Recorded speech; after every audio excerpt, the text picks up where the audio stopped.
Welcome to dot product and angle between two vectors. Open your note packet to page 15. And this video features Ms. Weldon and Ms. Padgett and Ms. McFadden. Although I'm going to be doing all the talking. Okay, dot products and angles between two vectors. The dot product is when you multiply, if I'm finding the dot product of u times v, what you do is x1 times x2, and you add it to y1 plus, or I'm sorry, y1 times y2. Okay, when I do that, the dot product is a scalar. All that means is when you do the dot product, you just get a number. You don't get a new vector like we've seen before. All right, so let's do the first example. If I have u is 3, negative 6, and v is 4, negative 2, I need to find u dot v. So I'm going to do the x times the x, so 3 times 4, and I'm going to add it to the y1 times y2, so negative 6 times negative 2. Okay, so when I do that, I get 12 plus 12, because negative 6 times negative 2 is 12, and I get 24. That is my answer. Again, your answer should just be a number. You no longer have a vector. All right, when you're finding the angle between two vectors, this is a formula that you're going to be using. Okay, so we are still using some trig. It says find the angle between u, 6, 4, and v, negative 7, 2. Well, if I find that, okay, we're starting at the origin. If I graph 6, 4, here is my vector u. And if I graph negative 7, 2, I'm going to go over negative 7, up 2. Okay, this is my vector v. Okay, so when I'm trying to find this angle in between them. All right, so to do that, we're going to use this formula.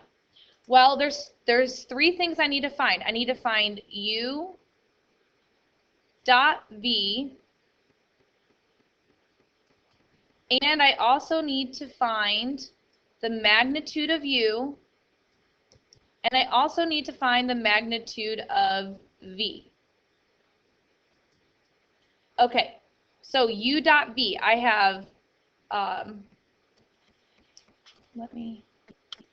okay, u dot v, you have 6 times negative 7 plus 4, whoa, that's a 4, times 2. Oh, it's not letting me write. Hold on.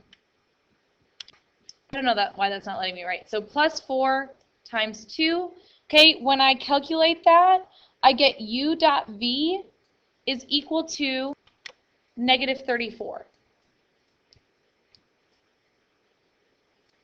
Okay, the magnitude of u, the square root of 6 squared plus 4 squared.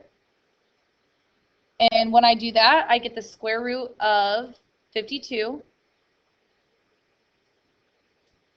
Okay, and then the magnitude of v is the square root of negative 7 squared plus 4 squared. All right, and when I do that, I get the square root of 53.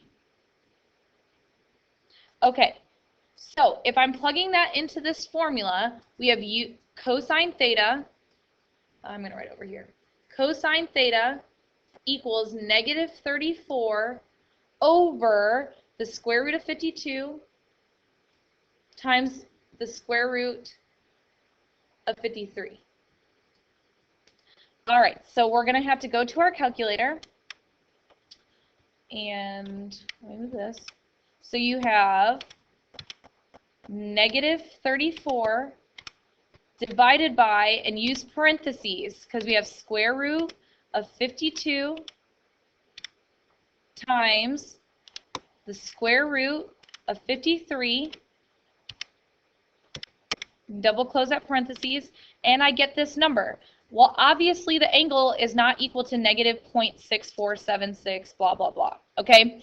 we have to do second cosine of that answer to get the angle. Since we're trying to find an angle, you always use cosine inverse. Oh, and I am not in degree mode. Make sure you're in degree mode. Okay, so second cosine,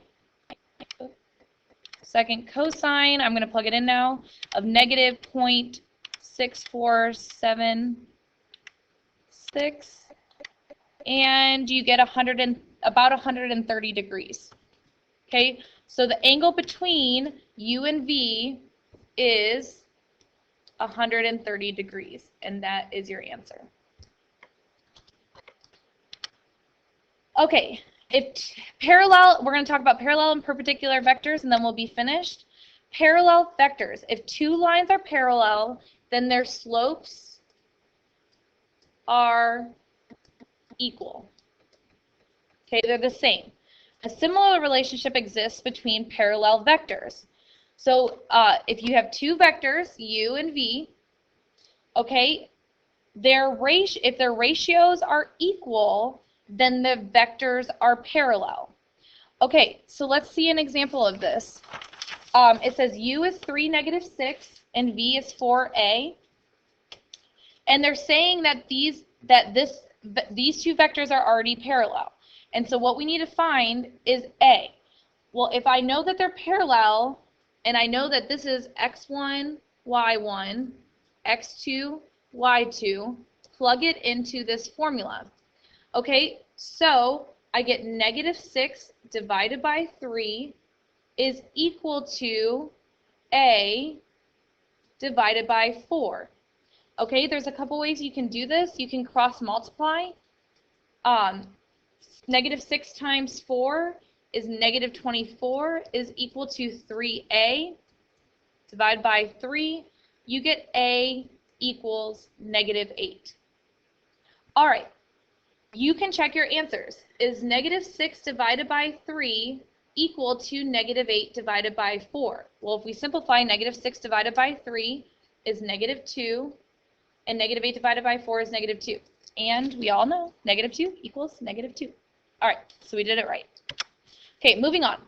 Perpendicular vectors. If U and V are perpendicular, the angle between them is 90 degrees because that's the definition of a perpendicular angle. So two vectors are perpendicular if their dot product, which is what we learned in the beginning, is equal to 0. All right, so it says find A if U is equal to this, 3, -6, and V is equal to 4, 8, such that U is perpendicular to V. That sign just means perpendicular. Oh, it makes me stop writing there. So perpendicular. Okay. All right, so let's do the formula. I have to say that U dotted with V is equal to 0 because that's the definition of perpendicular. All right, so to do that, you do 3 times 4 plus -6 times A is equal to 0. So let's solve that. We have 12 minus 6A equals 0. We're going to subtract 12. You get -6A equals -12. Divide by -6, and A is equal to 2. All right. Last but not least, number 5. Determine if U and V are parallel, perpendicular, or neither. Okay, well, let's talk about what happens. If it's parallel, their ratios are equal. So if it's parallel, we have y1 over x1 is equal to y2, which is 3, over 4.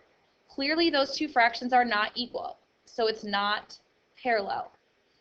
All right, if it's perpendicular, then U dotted with V is going to be equal to 0. So let's try that. 3 times 4 plus -4 times 3, is that equal to 0? Well, is 12 minus 12 equal to 0? Yes, it is. So we can say that these two vectors are perpendicular.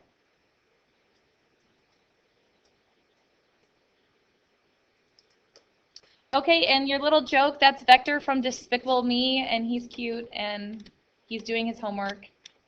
It's funny. All right, have a good day.